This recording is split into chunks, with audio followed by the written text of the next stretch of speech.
I vividly remember the day I left my hometown. It was a crisp autumn morning, and the air was filled with the scent of fallen leaves. I packed everything I valued into my old pickup truck, determined to start fresh, far from the painful memories. Leaving wasn't easy, but it was necessary. Betrayal and deceit had ruined my life, and the only way to heal was to distance myself from those who hurt me. After hours of driving, I found a quaint, sleepy town that seemed perfect for a new beginning. The locals were friendly, the pace was slow, and the town had a charming appeal. I discovered a small, rundown gas station and garage that had been on the market for years. Seeing its potential, I made a low offer, which was surprisingly accepted. This property became the foundation for rebuilding my life and business. One Saturday afternoon, I sat quietly in my favorite tavern, enjoying the peace. This tavern became my sanctuary shortly after moving here. I bought the local gas station and repair shop at a bargain price, seeing its untapped potential. The previous owner was eager to sell after it sat on the market for 2 years. It was the perfect place for a fresh start, helping me leave my past behind. The first thing I did was build a large retail store facing the gas station to supply the town after the only grocery store closed at 7 p.m. I moved the tanks so the pumps were visible from the store, which left plenty of parking spaces for customers. The store was busiest from 7 p.m. to midnight and was open 24/7. The garage at the back of the lot was open from 8 a.m. to 5 p.m., 5 days a week, with special projects on Saturdays. Although the bar was initially upset when we started selling basic liquor, it eventually provided a good income and created needed jobs in the community.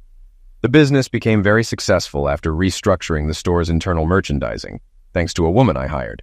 It quickly repaid the equity loan and required doubling the staff due to high demand. On Friday and Saturday nights, we sold lots of junk food to bar patrons, and on Sundays, we sold plenty of cold beer at reasonable prices. I was sipping a double shot of Jack Daniels with ice water and lemon, having just finished replacing the steering column in an old truck, a family heirloom. It took me 8 months to find the part and fabricate some fixtures. His family had driven this truck since the 40s, and he had no plans to stop. If he could, he would be buried in it. 4 to 7 was the best time at the bar since most regulars had already had dinner. In a couple of hours, the place would be filled with a musical crowd. Farmers brought their daughters for after-work fun. In my 6.5 years here, I built a solid reputation and made many friends. The locals looked out for each other and kept me informed of anything unusual. I came to the bar once a week, always on Saturdays, for a drink before heading home. It was my quiet time to gather my thoughts. I saw them walk in and wished I hadn't. They ruined a perfect day. The woman was my ex's twin sister, and the young man with her was once my son. It brought back memories I didn't want.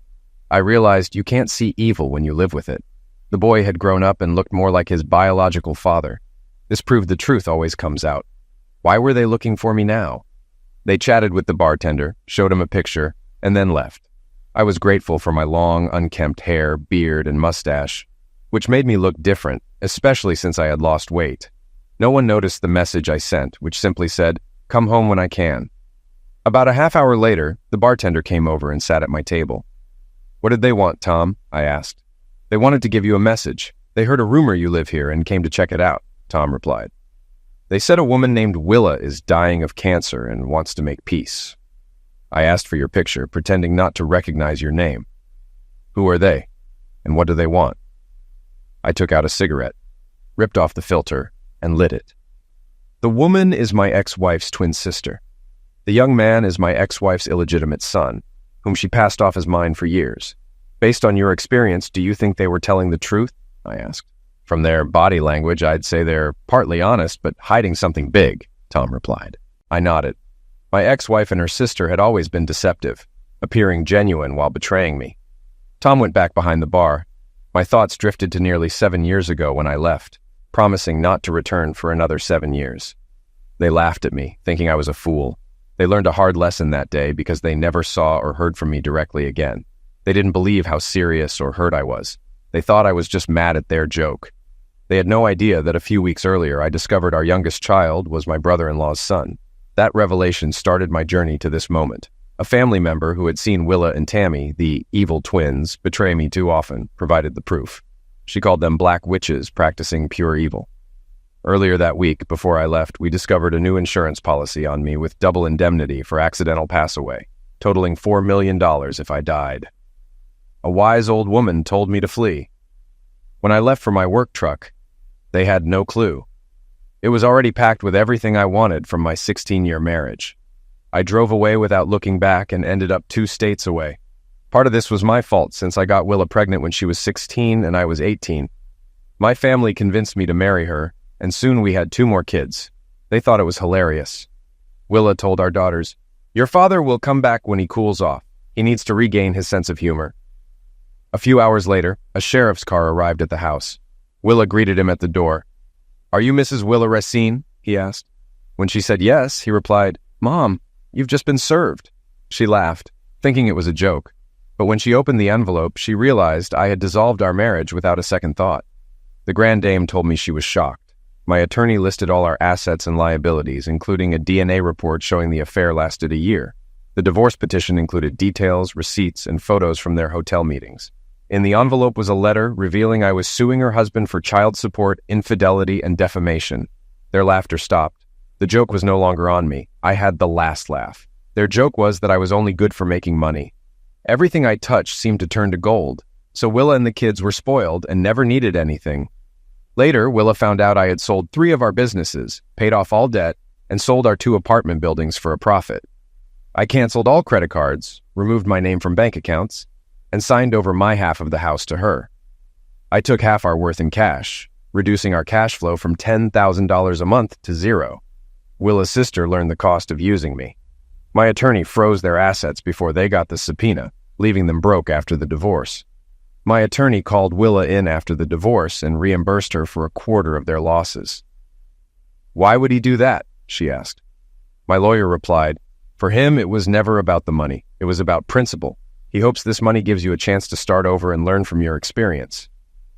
Willa refused to agree to the divorce without speaking to me, leaving us legally separated but not divorced. I had no need to talk to someone who lied to me for years. She had to work for the first time, learning that money disappears quickly without income. I had my attorney forward important mail to a rented FedEx mailbox, which was then sent to my work address weekly. I did this knowing that Willa and her sister loved to manipulate and plan revenge. I knew they would eventually try to get back at me. It wasn't a question of if, but when. Their family didn't believe in leaving things be, and my absence would upset them. The longer this went on, the worse their payback would be. They wouldn't let it go easily. Until now, I thought I had succeeded in escaping. With Tammy's appearance, I realized their game wasn't over. I finished my drink and left through the back door, in case they were watching the front. I crossed the empty lot behind the house and walked around the block to my pickup. As I was unlocking the door, a man approached and said, "You're a hard man to find, mister." "Arthur, Seth Racine, no doubt," I said. "How do you know that? My name is Peter Edwards." "Your oldest daughter, Connie, is my wife," he replied. "That could be a blessing or a curse," I said, "if she acts like her mother, so why are you here?" "I came looking for you," he said. "Some things need to be settled." "That would be the case if your mother-in-law would just sign the divorce agreement," I said. "What divorce agreement?" Peter asked in surprise. I told him to follow me. We drove through town, then onto a long driveway leading to a farmhouse. Inside my home office, I showed him the divorce papers and let him make copies. Peter didn't need to know that I didn't live there. I had built it for the Grand Dame, hoping she would eventually leave her old home. Peter was a pleasant-looking, confident, and seemingly educated young man. I wondered if he was who he claimed or part of Willa and Tammy's scheme. He used my Wi-Fi to download files onto his laptop. All important records were stored there, with a master copy in a safety deposit box. He was interested in a copy of the sheriff's report Willa signed when served with the summons. He managed to print a damaging letter from Willa's attorney to mine, acknowledging the agreed property division, but refusing to finalize the divorce without my in-person meeting. While Peter worked, I observed his expressions and saw that he was learning new information. My paperwork contradicted what he believed. "Do you think Connie knows?" Peter asked. "That's something you'll have to find out," I replied. "Here's a question for you. Is Willa really dying of cancer?" "Who told you that?" Peter asked. "Tammy and Seth told a bartender that today. But I know Willa is fine. She's in a common law marriage with her former lawyer and is expecting his second child." Peter said, "She's the one who asked me to find you to start the divorce. She claims it's necessary so she can remarry." He called his wife and put it on speakerphone so I could hear. "Connie, Did you know your mother lied about the divorce not being finalized? Peter asked. What are you talking about? Connie replied. Mom told us Dad abandoned us and cleaned out whatever was left before leaving town.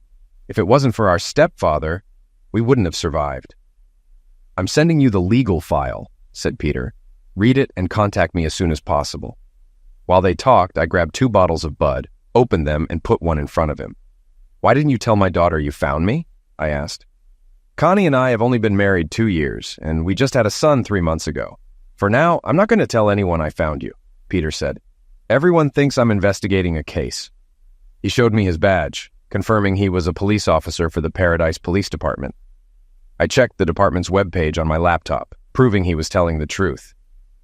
It was the accident report from a few months ago that led me to you, Peter explained. Connie wrote a report on your disappearance, which was forwarded to the wanted list. The insurance company informed me of the ruling in your favor.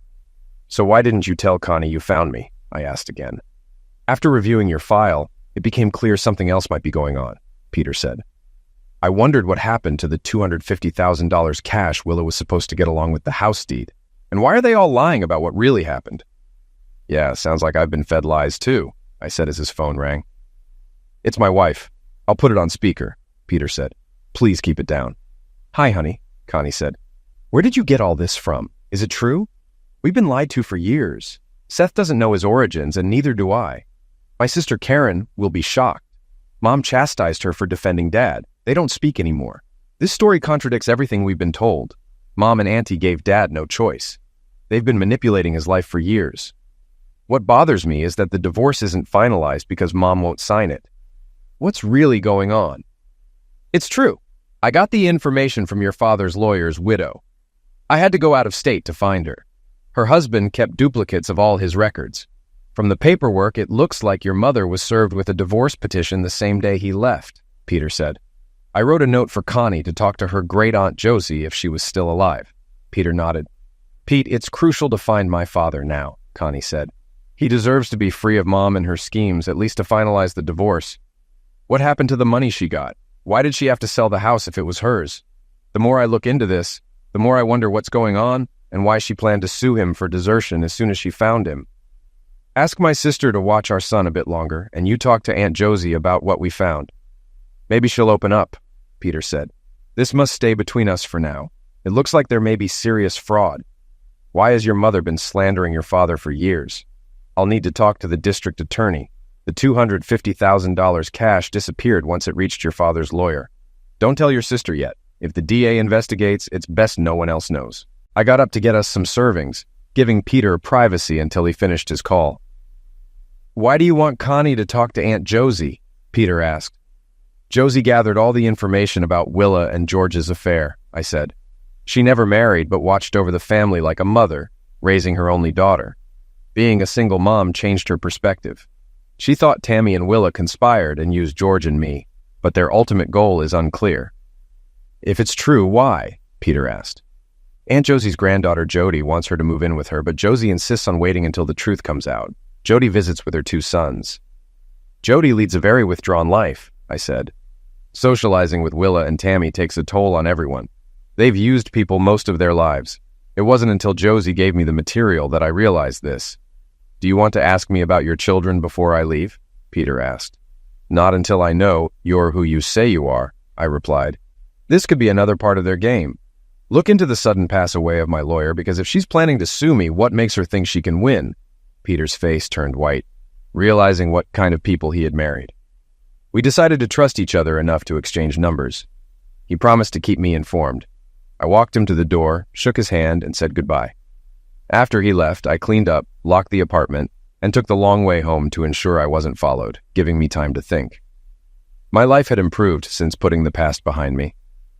Did I want to relive it all again? Knowing Willa and Tammy, I had to prepare for what was coming, as they'd go to any length for money. As soon as I walked through the door, 2 little kids grabbed my legs. I picked up my 3- and 4-year-olds, the apples of my eye, just like their mother. I felt blessed to have all 3 of them in my life. My wife, Jody, called out that dinner was almost ready, so I went to wash up. Over dinner, I told her about my day since closing the store. I couldn't have imagined my life turning out like this when I left Paradise almost 7 years ago. I promised my grandmother Josie that I would keep in touch, and I did, calling her every Sunday. About a year and a quarter ago, she called me for help. Her granddaughter, Jody, needed to escape a failed marriage and find a safe place to start over. Jody, 10 years younger than me, had no children and lived on an army base out of state. I didn't know much about her, but I owed Josie and was glad to help.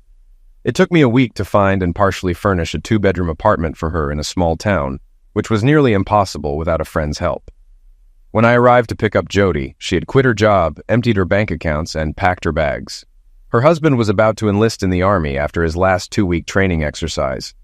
I quietly arrived around 8 in the evening with a rented U-Haul truck.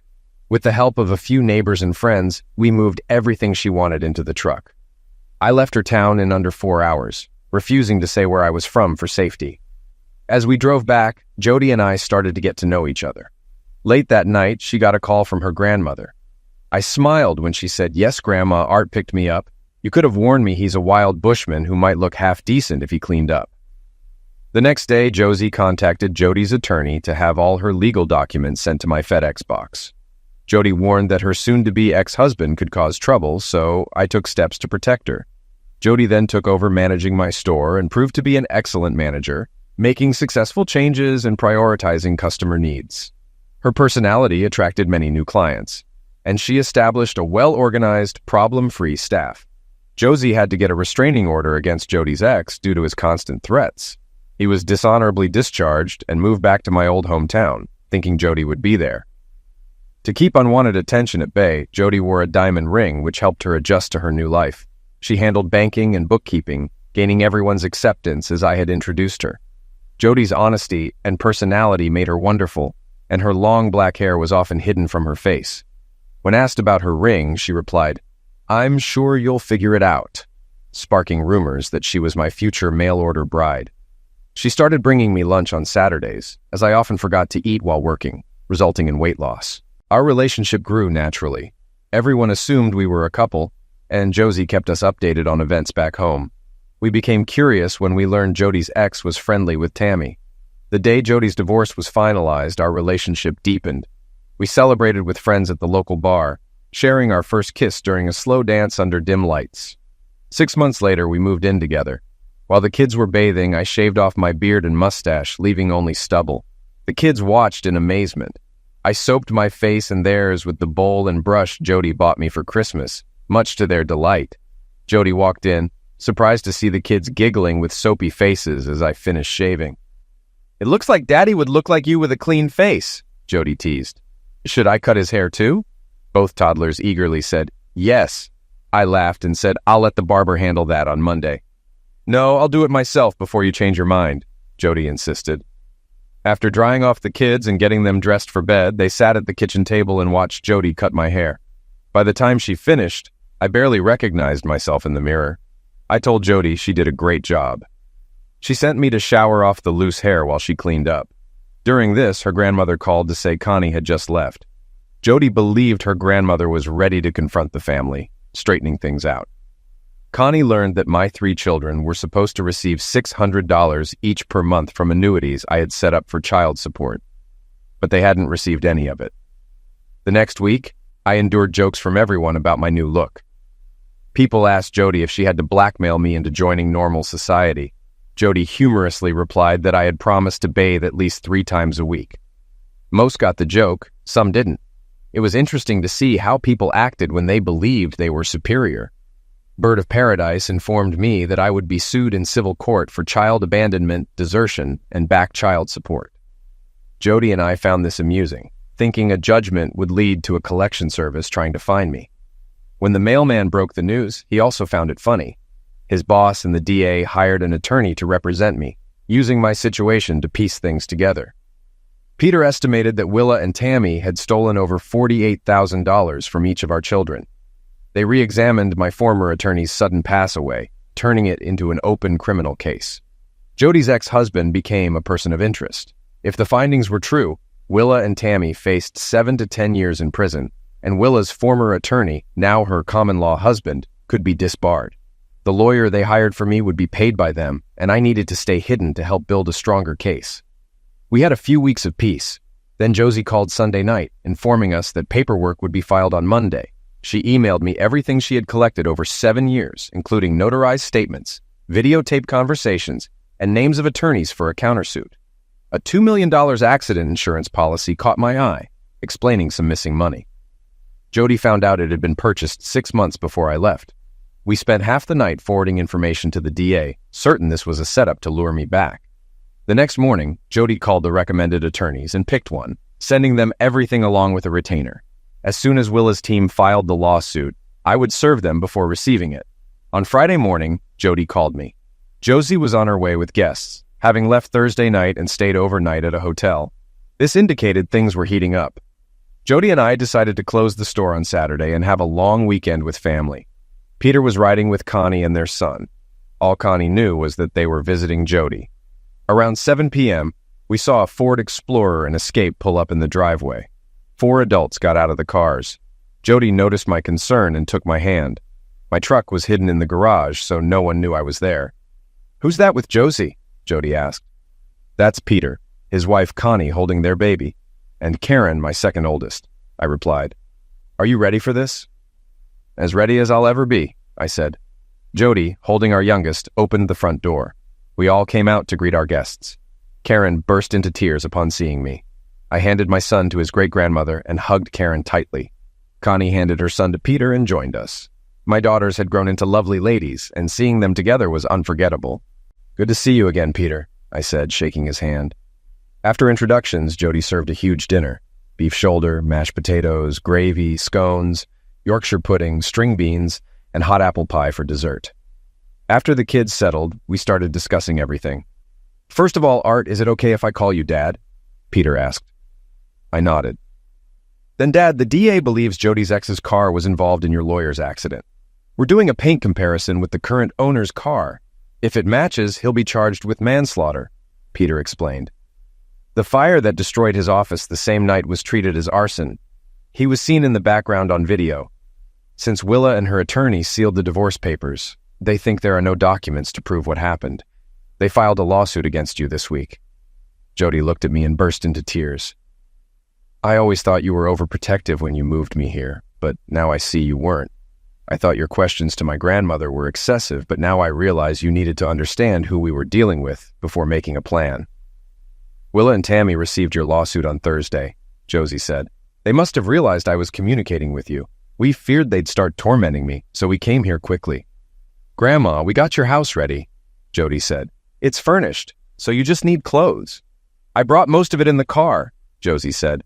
"Connie will ship the rest, including antiques. I gave her power of attorney to sell the house and furniture. It was time to leave paradise. I'll drive back with Peter and Connie and rent a truck to haul everything out," I said. "It's time to see if our suspicions are correct." "What suspicions?" asked Peter. "The lawsuit against me is a ploy to lure me out," I said. "With $2 million in accidental pass-away insurance, it's clear my former attorney's pass-away was a test." Peter, Connie, Karen, and Josie's faces turned white as they realized the truth. "They were planning your pass-away, Dad," Connie said. "You knew it before you left town." "I had a good idea at the time, but even my lawyer didn't believe me," I replied with a broad smile. He experienced firsthand that I was right. Peter excused himself to make important calls. This gave my daughters, my wife, and me time to catch up. Jody found pictures of me from when we first met. Both daughters admitted they wouldn't have recognized me. When Peter returned, everyone fell silent. "Willa will be taken into custody after the holiday," Peter said. "We can hold her for 48 hours before charging her with 3 counts of theft for stealing annuities from her children." "We'll slow down the process so she won't get a bond hearing immediately," Peter explained. "Dad, if you can fly in on Wednesday, rent a U-Haul and visit some old places to get noticed. Tell anyone who asks that you're here to pack Josie's things. This way, Willa will have to communicate from jail. The district attorney confirmed your suspicions were right. We'll have police protection for you at Josie's house until everything is resolved." "Peter, are you using my children's father as bait to lure out my cousins?" Jody asked. "What assurance do I have that he won't become a sufferer?" I looked at Jody, and she saw my determination. "Damn, you'll do it without hesitation, no matter what I think," she said. Jody knew me better than I knew myself. "Jody, Art has always been like that. That's why I called him to save you from your ex," Josie said. Art never asks anyone to do what he wouldn't do himself. He wants to rid us of those witches for good. My only fear is Art going back into danger, Jody replied, smiling. If Art were a boxer, he'd be a world title holder, Josie said. He's fast on his feet and can outthink them. Willa and Tammy have no idea he knows anything. Ladies, relax. I'll be in Peter's hands, I said. If anything happens to me, remember he'll have to answer to Connie, my daughter. Peter just nodded, knowing the risks of my return to paradise. Later, while the women were deep in conversation, Peter and I talked. The DA thinks Jody's ex will make his move once he knows you're in town. He'll be furious knowing you rescued Jody from her terrible marriage, Peter said. Willa will learn you're here from a planted informant in the city jail early Thursday morning. If he's caught in the act, will he spill everything to save himself? I asked. Based on his military background, he's always admitted responsibility when caught. He's a follower, not a leader, so I expect him to give up easily. He sticks with Willa and Tammy because he's easily manipulated, Peter replied. The sign read, "Welcome to City of Refuge, population 34,823. It confirmed that the city council had declared the laws of the United States didn't apply here. It was like the Wild West, with justice depending on what the local authorities decided. Law-abiding citizens were prosecuted, while illegals were ignored, reflecting a skewed version of progressivism. The working class paid for the sins of others to please those in power who wanted lower wages and cheaper labor. Many actions were taken to provide that opportunity, requiring those in power to look the other way. Not much had changed here in almost 7 years. Aside from the freshly paved main street, everything looked the same. I decided my first stop should be my old favorite place, if it still existed.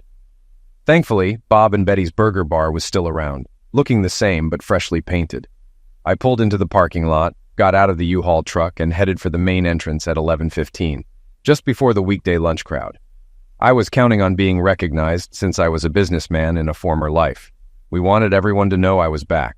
As I took a seat and picked up my menu, I noticed several people looking at me and using their cell phones. A server brought my coffee and creamer and asked if I was ready to order. Is Wednesday's special of meatloaf, baked beans, and garlic mashed potatoes available? I asked. How do you know about that? The server inquired. It's for regular customers and not advertised. Tell Jack that Art wants brown gravy and fried onions with the meatloaf, I said.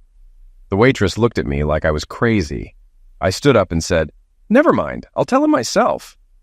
I walked through the swinging doors into the kitchen, with the server following and shouting my order. Jack turned and looked at me. You dumbass, Jack said with a smirk. You're a few weeks early. Welcome back, old friend. Susan, bring Art's coffee over here so we can catch up while he eats. Jack, the son of the original owner, never changed the name. We'd been friends most of our lives. We chatted until just before rush hour. He asked a staff member to get his wife to join us, giving us a chance to talk about important things. Art, you should know that after you left, the wife ended her friendship with Willa and Tammy for good. She didn't like what they did or said about you and the kids. Jack, a few things are about to happen. Last night, there was supposed to be an arrest that, if things go right, will trigger several events like a row of dominoes, I explained. Connie's husband, Peter, works with me. That's why I came back early. Jack looked at me seriously and said, He's a damn good cop and an honest man. He put 2 of our former city council members in jail last year for corruption. You'll have to tell me more later. There are too many big ears here. We saw Sasha pull into the parking lot. She looked good. I sat down and waited for her to come in, knowing she'd see me from behind and not suspect anything was wrong. Jack, what happened? Susan asked. It was important, Sasha said. When she saw me, I stood up and turned to her. Sasha, my little sister, had lost her temper. Her older, meaner brother was home. I hugged her tightly like it was just yesterday. It took her a few minutes to calm down. Jack asked the kitchen staff to leave us alone for a few minutes. Do Mom and Dad know you're back? Sasha asked. No, and it's best if we keep it a secret for a few days, I replied. Are you here because Willa was taken into custody last night? My sister asked. Yes, and it's going to get worse before it gets better, I said.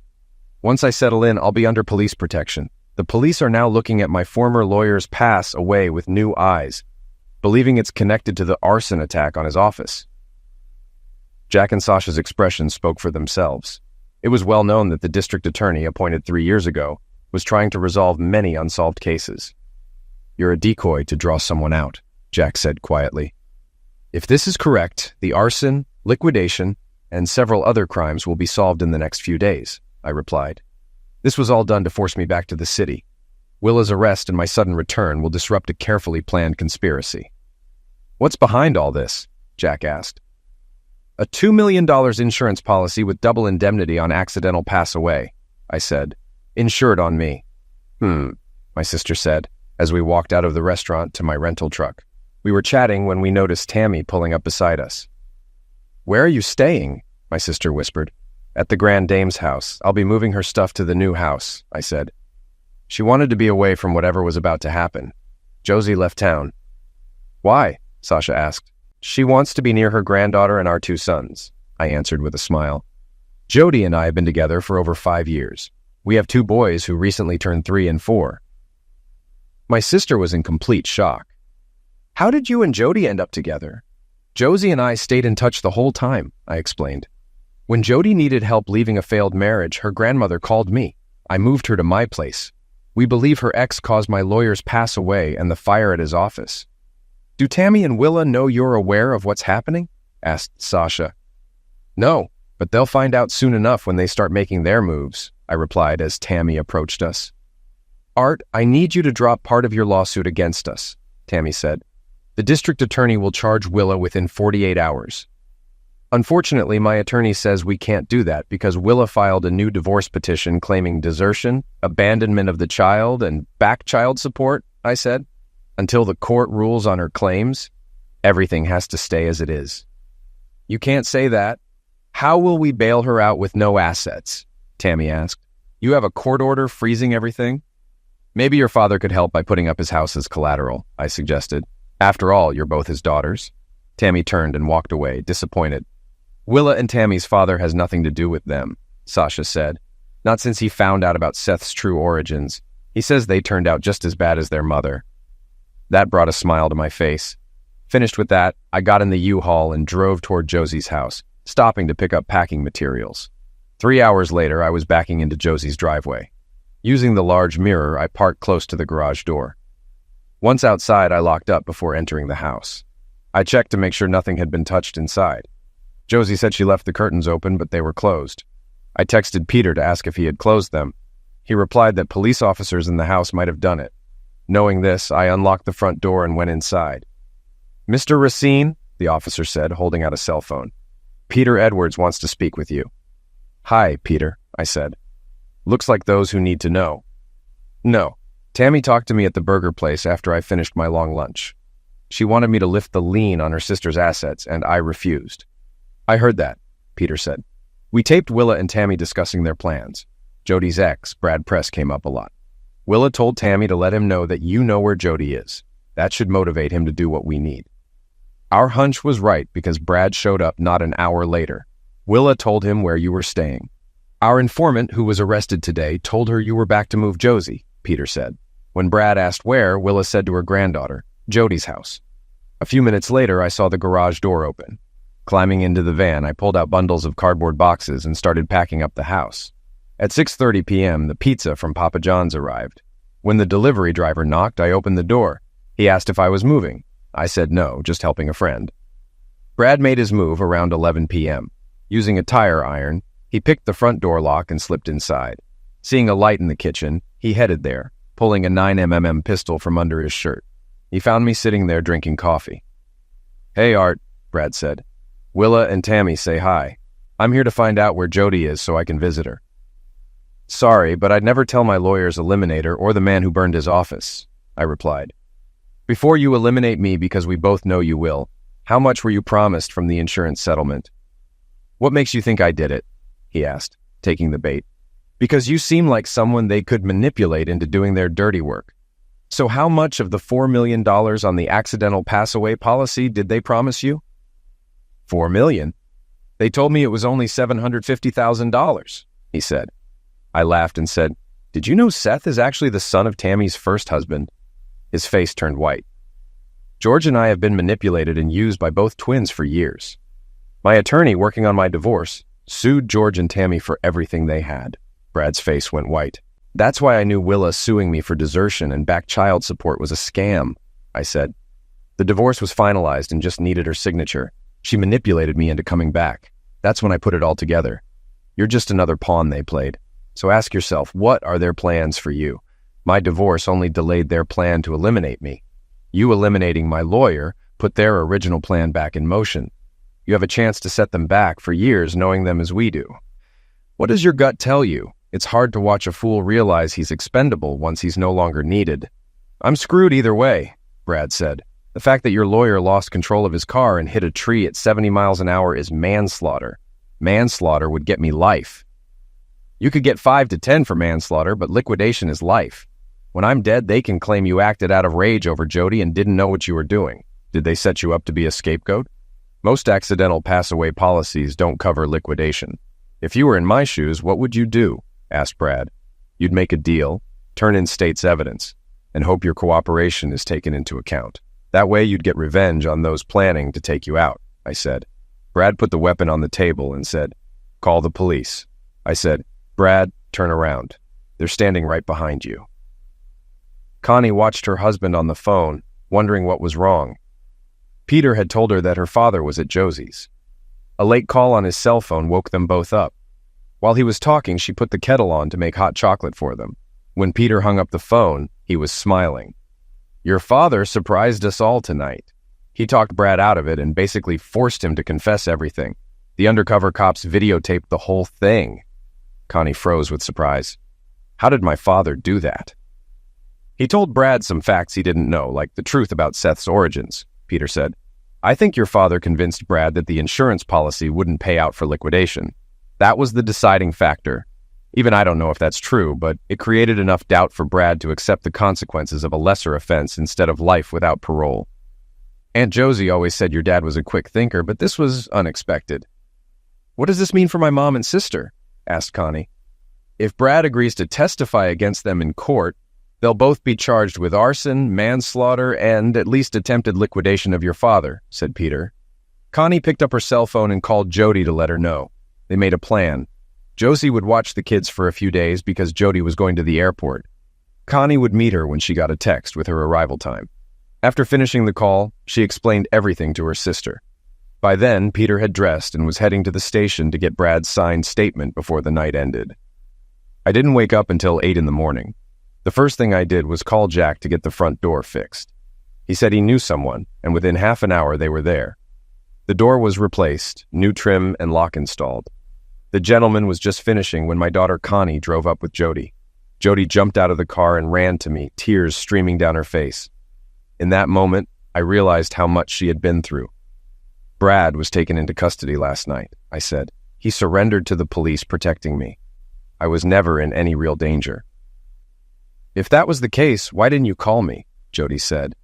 Why did I have to hear about it from Connie? It was almost 2 in the morning when the police cleared out, I answered honestly. I figured I'd call you today. I put my arm around my wife and pulled her close. I promise I will never put myself in that kind of danger again. As soon as the repairman finished, we locked the car, put her luggage away, and went to my brother's restaurant to eat. There, we were met by Karen, Sasha, and my parents. Jack's staff had to move 2 tables so we could all sit together. Jody was warmly greeted by everyone. Our breakfast, when it arrived, was excellent. Jack was so excited about what had happened that we ate it all. My parents were thrilled to learn that Jody and I had 2 sons named Carson and Hunter, after both my grandfathers. They looked through all the pictures of our children and us that Jody had saved on her cell phone. My daughters opened up and told them about discovering me with Josie. We were still there when Peter joined us. I noticed he looked tired. Willa and Tammy are in custody now, Peter said. Brad has confessed to everything, including his initial plan to eliminate his father. He'll be charged with arson and manslaughter when he testifies in the witch trials. Tammy and Willa face 3 counts of grand larceny, 2 counts of